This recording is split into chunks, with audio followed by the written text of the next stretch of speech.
Dans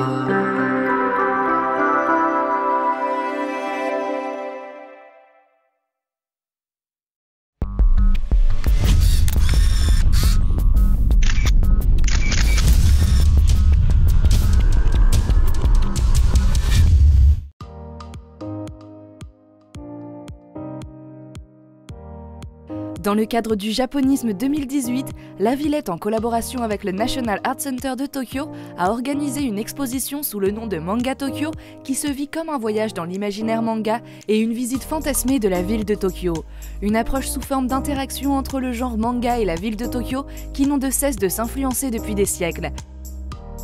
Visite guidée avec Justice Wallers, responsable de l'exposition à la Villette. Alors on a une exposition qui est assez vaste parce qu'on a 3500 m² de surface d'exposition. On a réuni plus de 500 objets. Donc c'est Monsieur Morikawa qui est le commissaire de l'exposition qui a travaillé sur toute cette collecte et de négociation de droits avec les propriétaires et les mangaka eux-mêmes. Et en continuant le parcours d'exposition, on va arriver sur l'œuvre phare de l'expo qui est cette gigantesque maquette de Tokyo. Donc il fait plus de 400 m², qui a été réalisé en 3D à l'échelle 1 millième, donc hyper précise, sur laquelle on fait jouer en interaction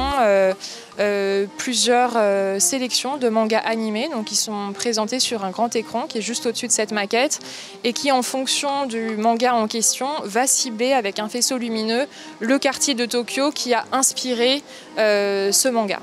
et sa fiction.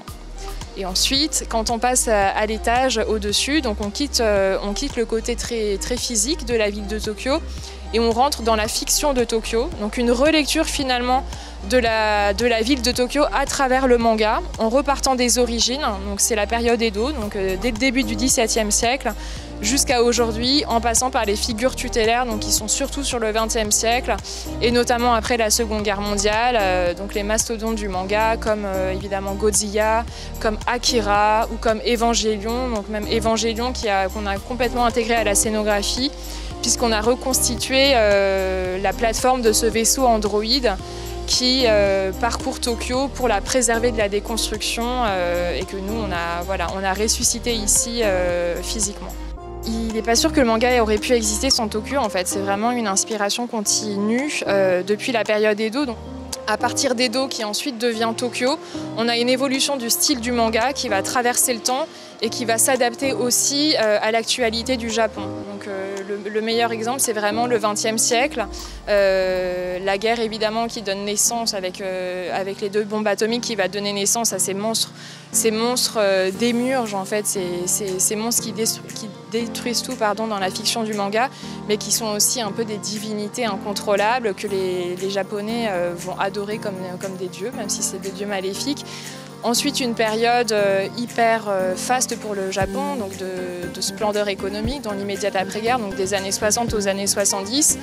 où là on va avoir dans la ville de Tokyo des nouvelles constructions inspirées par les grandes capitales européennes, comme Paris par exemple, la Tokyo Tower qui est vraiment une réplique tokyoïde de la Tour Eiffel, ou le siège du gouvernement métropolitain avec ses 2 tours qui à l'époque étaient les plus hautes de Tokyo, qui fait référence aux 2 tours de Notre-Dame. Et donc voilà, cet attachement de Tokyo à l'architecture européenne, et qui dans les mangas se ressent parce que l'action se recentre sur ces quartiers hyper emblématiques de la ville. Et ensuite, quand on continue dans l'histoire, quand le Japon retombe dans une phase un peu de récession, le manga va se recentrer sur des micro-quartiers en fait, de Tokyo,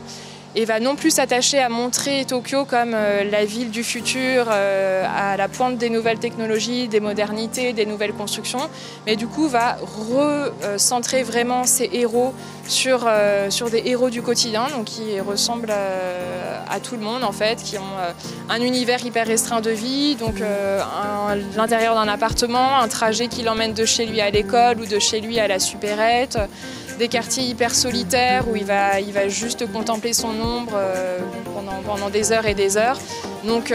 toute cette beauté simple qui est sublimée aussi dans le manga à partir des années 90. Et puis après les années 2000, donc c'est un peu l'univers sur lequel on est ici, là, la dernière partie de l'exposition.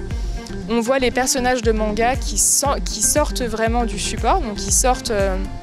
du dessin, qui sortent des planches, qui sortent aussi des jeux vidéo et des animés et qui vont se personnifier physiquement dans la ville. Après, il faut savoir que les Français sont les deuxièmes consommateurs de manga après les Japonais, donc c'est quand même assez fou, parce qu'on a quand même des mentalités qui sont un peu plus opposées, et on a quand même cette fascination durable et qui suit vraiment l'évolution du manga en France depuis des années, que ce soit dans la lecture, que ce soit dans la consommation d'animés, que ce soit dans la collection aussi de tout ce qui est produits dérivés. Donc je pense que la culture du manga, dans le sens où elle est un peu une mémoire vive aussi du Japon, parce que Tokyo est sans cesse reconstruite, repensée au point de vue architectural, mais par contre, sa mémoire est un peu conservée dans les mangas finalement, qui vont immortaliser une facette d'un quartier, une manière de penser en fonction de l'actualité. Et donc je pense que le français, étant très attaché à l'histoire et à son évolution dans l'absolu, se retrouve aussi dans cette forme d'immortalisation d'un passé. Là, on était dans Tokyo 3, après que Tokyo ait été déconstruit plusieurs fois par des explosions nucléaires. Ne loupez pas aussi les originaux qui remontent jusqu'au début du 19e siècle, donc qui sont absolument magnifiques et qui sortent rarement du Japon.